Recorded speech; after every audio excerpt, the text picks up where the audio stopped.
tarde, pessoal. Deixa eu ver aqui a melhor maneira.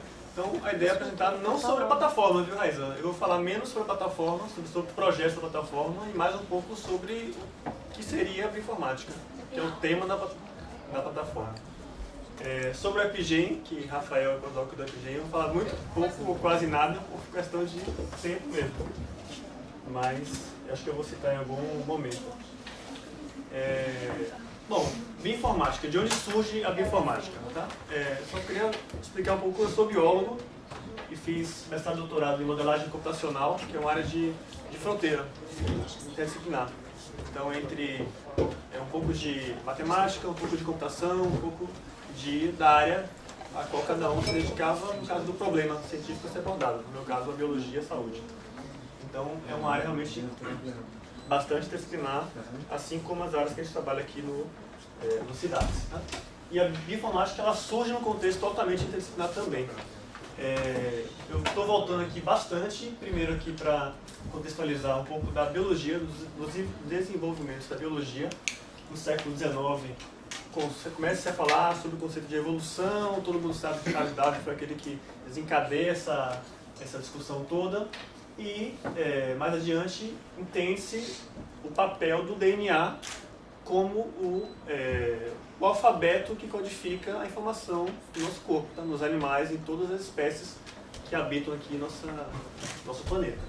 Então, a estrutura do DNA ela é conhecida a partir dos estudos de Watson e Crick, lá na metade do século XX, fundamentados nos experimentos de Rosalind Franklin, de cristolografia de raio-x. Tá? Sem esses experimentos, eles não teriam conseguido descobrir essa estrutura.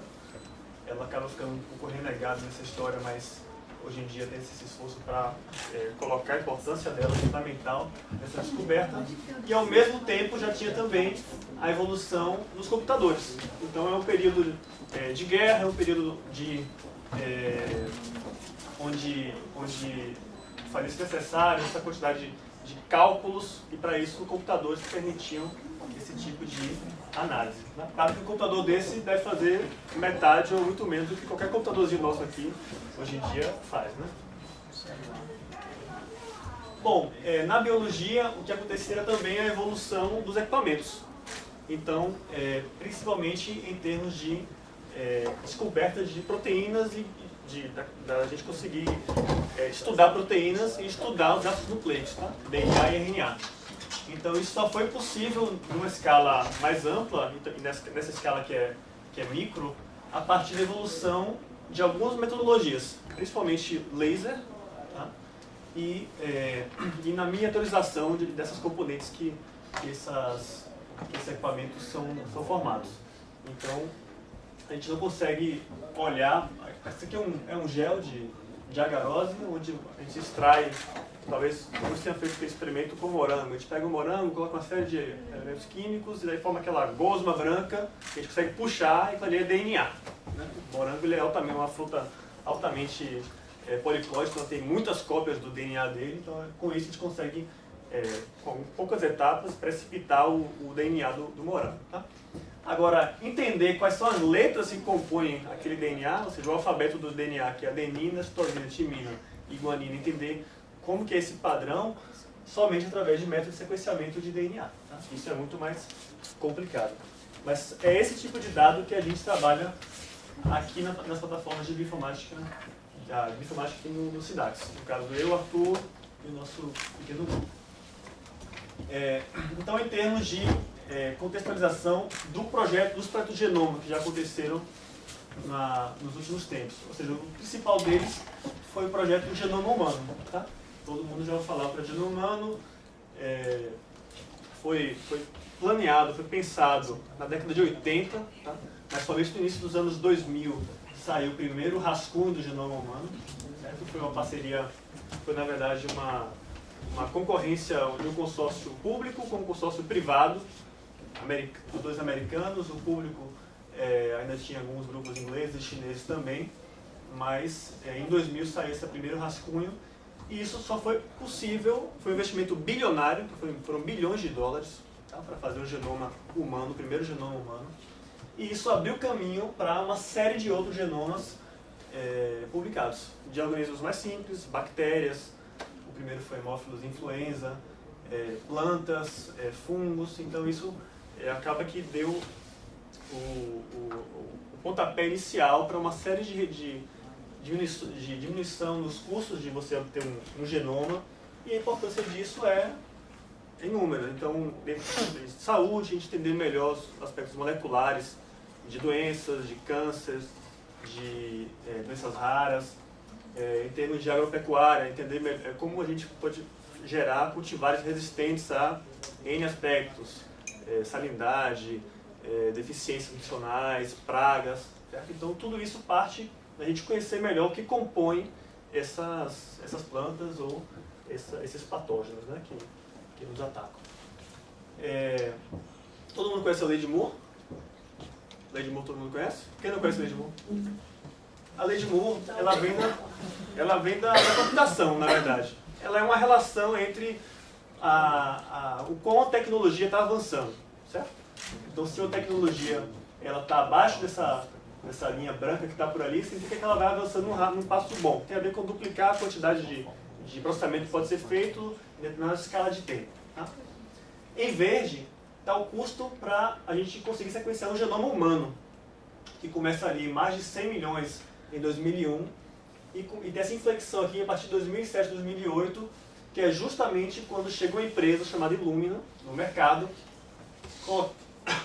colocando um equipamento que consegue produzir uma quantidade massiva de informação a um custo muito baixo. Tá? Então é quando começa a cair vertiginosamente esse custo aí para a gente sequenciar um genoma humano completo. Tá? E não só humano, como qualquer genoma, na verdade. Então a bioinformática foi a ciência que permitiu a gente fazer sentido desses dados. A gente chega num ponto em que é muito mais barato produzir dado, DNA, RNA, proteínas, mas por outro lado, a análise desse dado ela é bem dificultada pela quantidade de informação. Então aqui no CIDAD temos uma corte de 100 milhões de pessoas. Tá? Os estatísticos não podem usar métodos da epidemiologia clássica, por exemplo, para analisar esses dados, porque a dimensionalidade é tremenda, certo? Então tem que ter maneiras inovadoras, mais inteligentes, não somente em termos de análise, mas também em termos de representação do dado. Você não pode mais jogar toda aquela tabelinha em memória, porque vai explodir na hora do seu computador. Aqui é a mesma coisa. Tá? Então a bioinformática foi o ramo da ciência que ajudou e que ajuda a gente a fazer sentido desse dado biológico, nesse caso. Ela mistura um pouco de estatística, ciência da computação e do problema, da área específica, de biologia ou saúde. Então o bioinformata é o cara que quer fazer pesquisa nessa área de biológica, mas sem estar com todos esses aparatos, certo? Ou o cara que não deu muito certo como biólogo experimental. No caso, foi o meu caso, foi esse aí. Tentei, não consegui, tive que buscar uma saída. A bioinformática é uma ciência altamente integrativa. Tá? Então a biologia e a ciência de modo geral, ela foi muito reducionista em vários aspectos até o século XX, ou seja, no caso de estudo de genes. O que a gente fazia para estudar a função de um gene? A gente fazia o knockout, que é eliminar a expressão daquele gene em algum modelo. No caso, o modelo de bactéria, ou modelo de um fungo. E aí tentar entender o fenótipo da bactéria, o que isso implicava para a biologia dela. Tá? Isso é gene a gene, extremamente reducionista. A bioinformática, ou seja, a gente obter uma grande quantidade de sequências, estudar todo o genoma, por exemplo, de uma bactéria, é uma abordagem muito mais completa, muito mais holística, para a gente entender melhor as funções dos genes, certo? Então, ela permite ter esse olhar mais amplo para o que está acontecendo em alguns sistemas. Tá?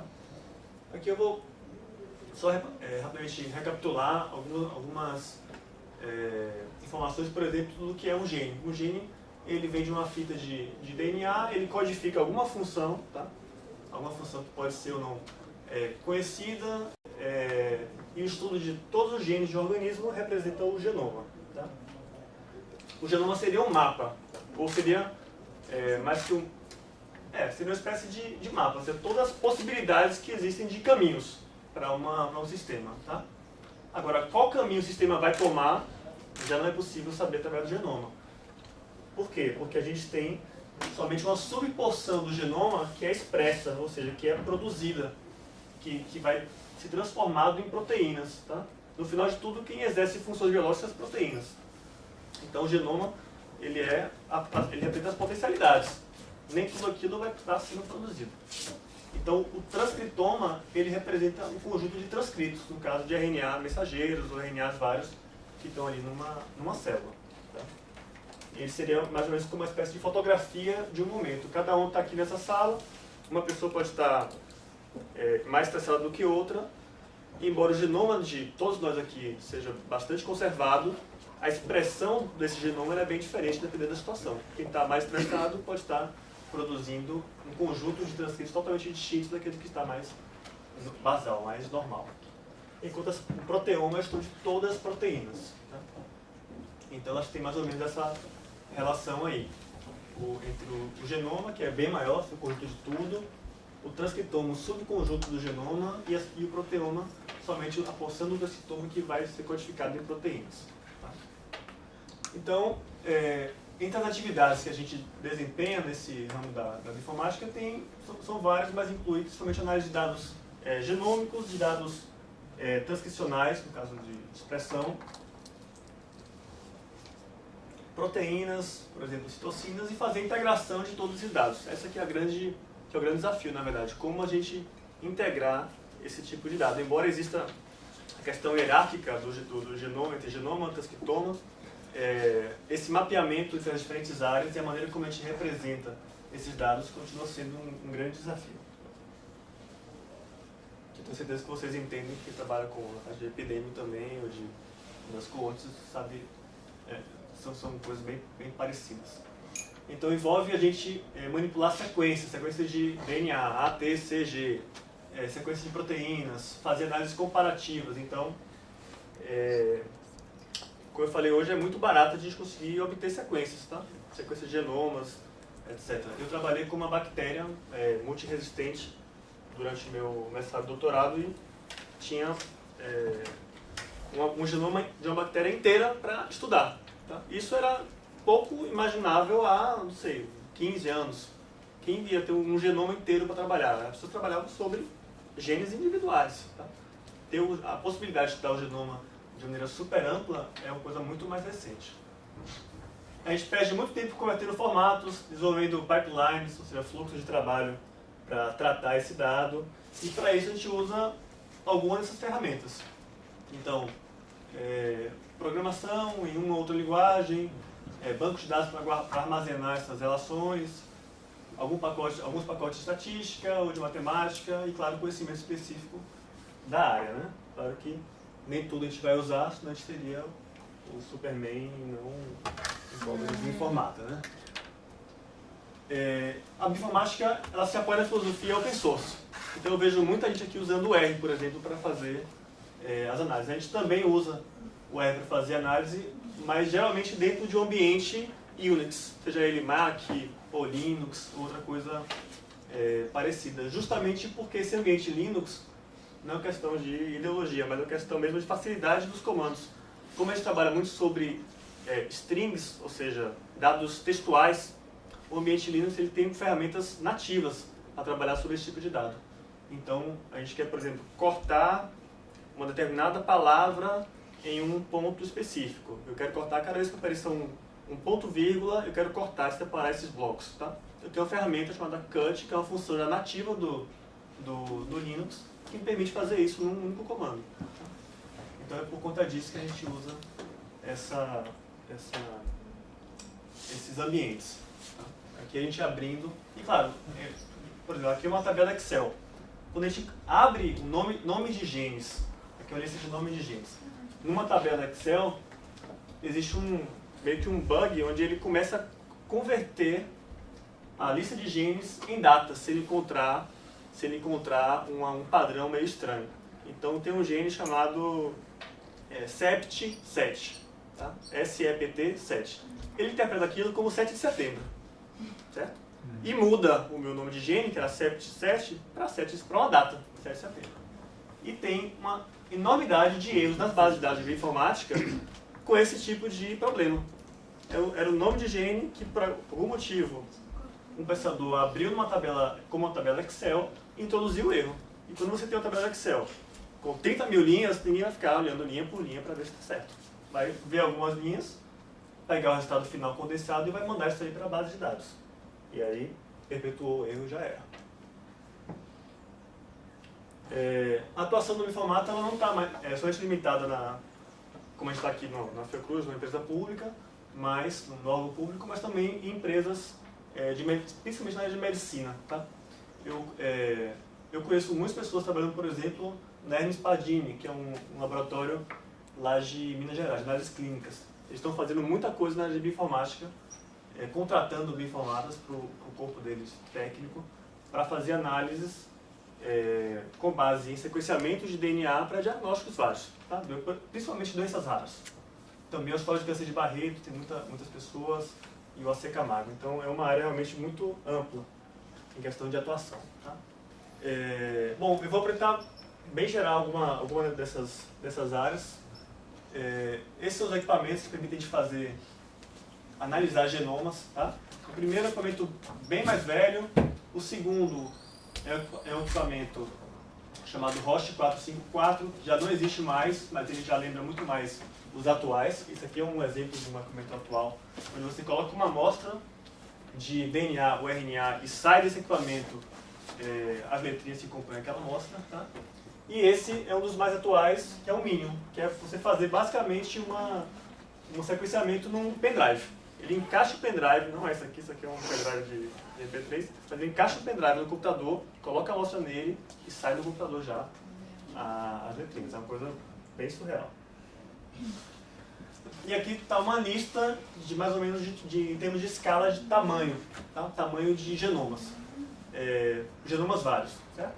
A gente está mais ou menos aqui. Então, em termos de mamíferos, o genoma humano ele tem 3 bilhões de bases, 3 gigabases, tá? Nada muito diferente de outros organismos, até menos complexos do que a gente. Complexidade não é uma coisa que pode ser medida através de tamanho de genoma. Tá? Esse foi um dos primeiros resultados do pré-genoma humano. Quando começou o pré-genoma humano, muita gente achava que o genoma humano, que a gente estava primeiro no topo da cadeia evolucionária, que não é verdade. Ou seja, que para isso o genoma humano teria que ser muito mais complexo do que outros genomas. Teria que ter 50 mil, 100 mil genes, 200 mil genes, tá? Não foi isso que surgiu de informação. O genoma humano, ele tem, em termos de 20 e poucos mil genes, tá? 20 e poucos mil genes. Muito menos do que a maioria dos outros organismos, tá? Se a gente for ver um anfíbio, tem anfíbios com 3 vezes mais genes do que isso. Então, quantidade de gene não tem nenhuma relação com complexidade aparente do organismo. Tá? Desses 3 bilhões de bases que nós temos no nosso DNA, só 1,5% codifica proteínas. E como eu falei, as proteínas são as moléculas que de fato exercem as atividades catalíticas da célula, as atividades biológicas que responsáveis são as proteínas. Então existem, por exemplo, RNAs catalíticos, que podem ter RNAs regulatórios, que não são produzidos, não transformam em proteínas, mas têm funções de regulação da expressão gênica, por exemplo. Existem regiões que a gente não sabe nada. Existem regiões que podem ser até que sejam junk DNA, DNA lixo. Tá? Mas, que são, por exemplo, essas regiões de duplicações, regiões mais antigas. Tá? Então, o genoma humano ele é um mosaico, na verdade, de tudo que aconteceu durante o processo evolutivo dos primatas. Em termos de custo, a gente já chegou nessa barreira de conseguir sequenciar um genoma humano a menos de $1.000. Esse era um ponto importante, lembrando que o projeto Genoma Humano, o primeiro projeto, saiu em termos de bilhões de dólares, tá? Então chegar a um nível tecnológico para conseguir fazer isso com $1.000 é uma coisa realmente incrível. Existem uma série de limitações em termos de tecnologia ainda, tá? A gente não consegue tirar uma amostra de pele, por exemplo, e sequenciar de ponta a ponta os 23 pares de cromossomos humanos. Isso a gente não consegue fazer. Tá? A gente tem que picotar. Por quê? Porque a máquina não consegue. A máquina ela é baseada em enzimas. E a enzima ela também é biológica. Então ela tem uma taxa de atividade, onde ela começa bem e depois vai gastando. Então chega no final já ela tem uma depressão dessa capacidade de processar. Então a gente não consegue pegar um cromossomo humano e do início ao fim dele saber quais letrinhas que compõem aquele cromossomo. A gente tem que picotar aquele cromossomo em vários pedaços. Tá? é basicamente esse processo aí. A gente tira uma amostra, fragmenta ela e tenta montar aquilo que a amostra originalmente representava. E esse é um grande desafio, porque quando você sequencia um genoma humano, por exemplo, você não sequencia somente 3 bilhões de bases. Você sempre tem que sequenciar muito mais do que o tamanho original do genoma para ter cobertura suficiente. Então você sequencia 100 vezes isso aí. Tá? Então imagina a quantidade de dados que é você conseguir, de um quebra-cabeça, tentar reconstruir esse tipo de informação. É mais ou menos esse aspecto que eles têm. A gente consegue ir montando o genoma com base em regiões de sobreposição. Estou vendo aqui? Aqui é uma leitura, ou seja, o que saiu do aparelho foi isso aqui. Eu vejo que ele tem uma sobreposição com outra leitura. E aí eu vou meio que costurando esse genoma, formando regiões, que a gente chama de regiões contíguas, que são os contíguos. É um processo bem demorado. Bom, em julho inclusive, hoje chegou uma nave nova lá em Marte, né? Ou ontem. A InSight. A NASA conseguiu fazer o 8º pouso em Marte. Esse aqui foi o primeiro pouso tripulado, né, na Lua. Daqui a pouco a gente chega lá em Marte. Então, um momento histórico para a raça humana, né? Igualmente histórico foi 26 de junho de 2000, que foi quando o Francis Collins, aquele cara ali à direita, junto com o Bill Clinton e esqueci o nome desse sujeito aqui, mas ele era o diretor. O Francis Collins foi o diretor do projeto do Consórcio de Genoma Humano Internacional, tá? O consórcio público para sequenciar o genoma humano naquela época. E o Crick, esse cara aqui, ele foi o diretor da Acelera Genomics, tá? Que foi a empresa que concorreu com o consórcio público, porque falaram que eles iam patentear todo o genoma humano antes do Collins, do grupo do Collins. E aí, claro, surgiu uma corrida. Quem vai pegar, quem vai publicar primeiro o genoma humano, evitando assim que quem ia ganhar. Basicamente era uma corrida entre o consórcio público e essa empresa. Porque a Acelera falava que todo o gênero de interesse que eles descobrissem, eles iam patentear. Eles estavam no direito deles ainda, porque lá nos Estados Unidos era possível, nesse momento, patentear as sequências. E no final, a Acelera ela se uniu ao grupo do consórcio público, e eles fizeram publicações conjuntas e trocaram as sequências obtidas, complementaram as sequências de cada um dos grupos e fizeram esse anúncio público aí, que foi justamente o rascunho do genoma humano publicado. Tá? Foi extremamente importante tanto essa união quanto esses consórcios. A Acelera publicou o genoma humano na Science, naquela capa ali de cima, e o grupo público publicou na Nature, naquela capa ali de baixo. Então veja o custo que foi aquilo ali, quando ele terminou, 3 bilhões de dólares. Tá? Demorando muito tempo. Bom, na verdade não foi nem tanto tempo assim, foram 13 anos. É muito pouco para a complexidade que foi esse projeto, que envolveu muitas pessoas. E ninguém patenteou nada. Nós variamos muito poucos, todos compartilhamos 99,999% das nossas bases. Tá? E entre pessoas não aparentadas, existe uma diferença ali de 3 milhões de bases, o que seria o equivalente a um genoma inteiro de uma bactéria comum, uma bactéria Escherichia coli. Tá? Então, só para ter uma noção, existe uma bactéria de diferença entre eu e você.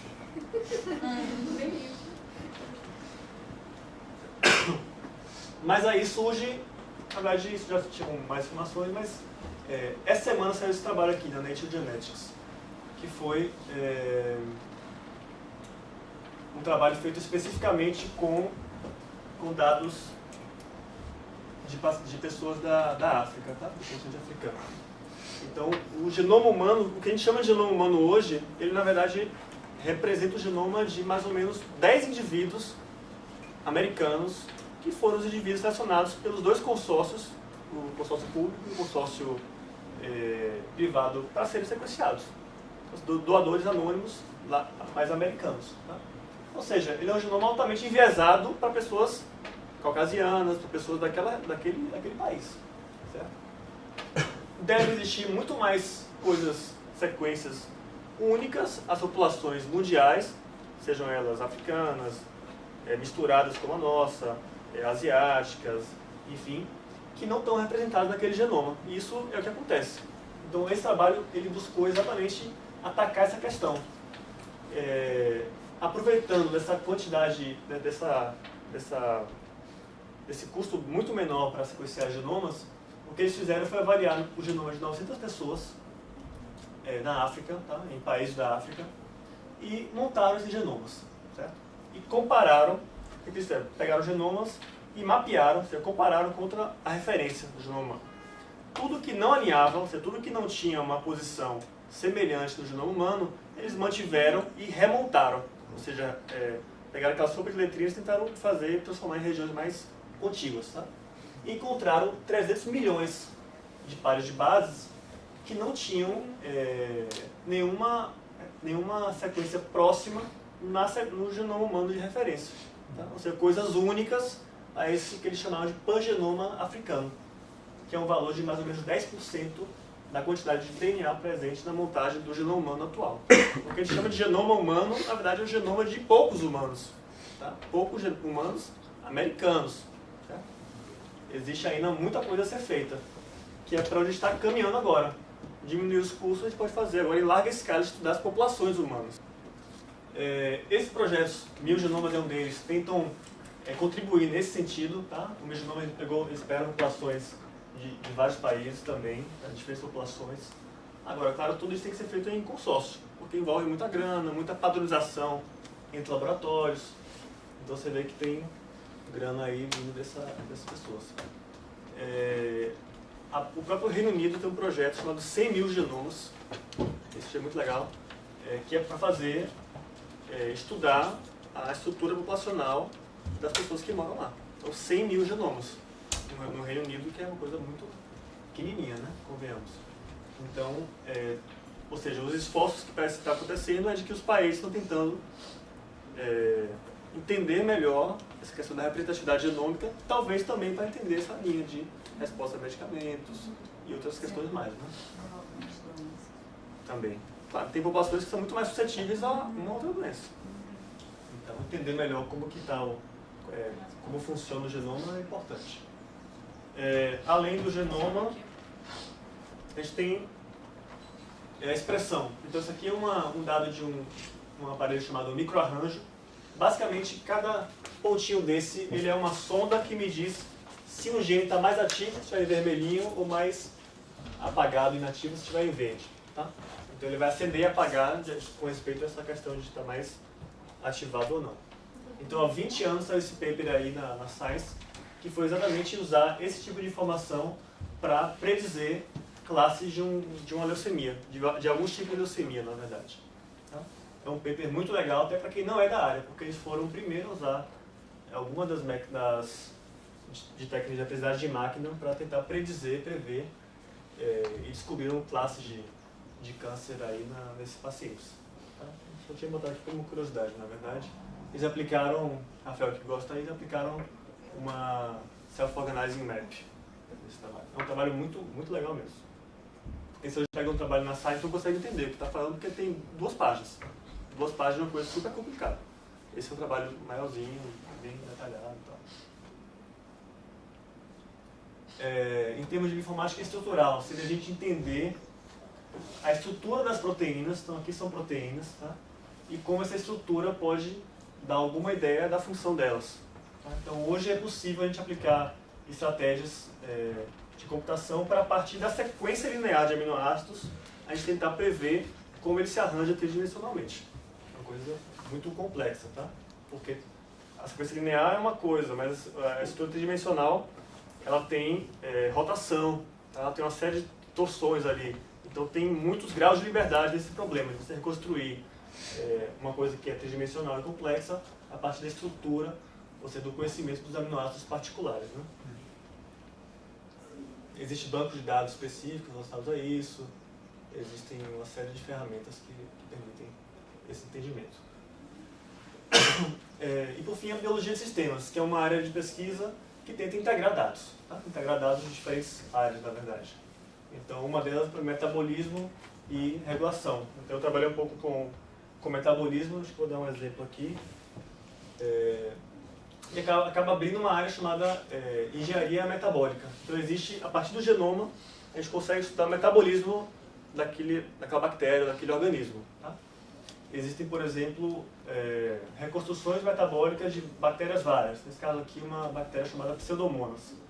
Ela justo tem interesse biotecnológico, porque ela produz alguns compostos que são úteis para a indústria. Então, tem bactérias que produzem compostos que vão ajudar a indústria a produzir bioplástico, por exemplo. Tá? E aí você quer tentar otimizar a produção daquele composto, certo? Sem ter grandes problemas na sua cultura. Geralmente isso através de fermentação. Então existem ferramentas computacionais que a partir do genoma de dados de expressão, por exemplo, a gente consegue otimizar a produção de determinado composto. Certo? Existem ferramentas que fazem isso. E ao mesmo tempo existem também reconstruções metabólicas do corpo humano. Tá? Então a gente conseguiria simular, por exemplo, o metabolismo humano. Então isso abre uma grande área que é de entender melhor como é que as doenças genéticas elas atingem, como é que elas atuam nas interações metabólicas. Tá? Que foi justo uma proposta que, junto com o Rafael, a gente tinha trabalhado em cima para o projeto da Anvisa, que acabou não saindo, mas a ideia era de tentar predizer, de uma maneira mais inteligente, reações adversas medicamentosas.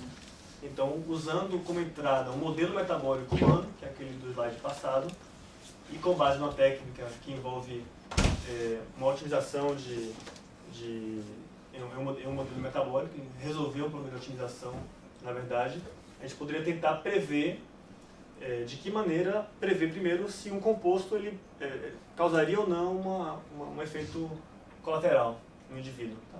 Usando modelos específicos para fígado, para rim, etc. Então essa era uma ideia.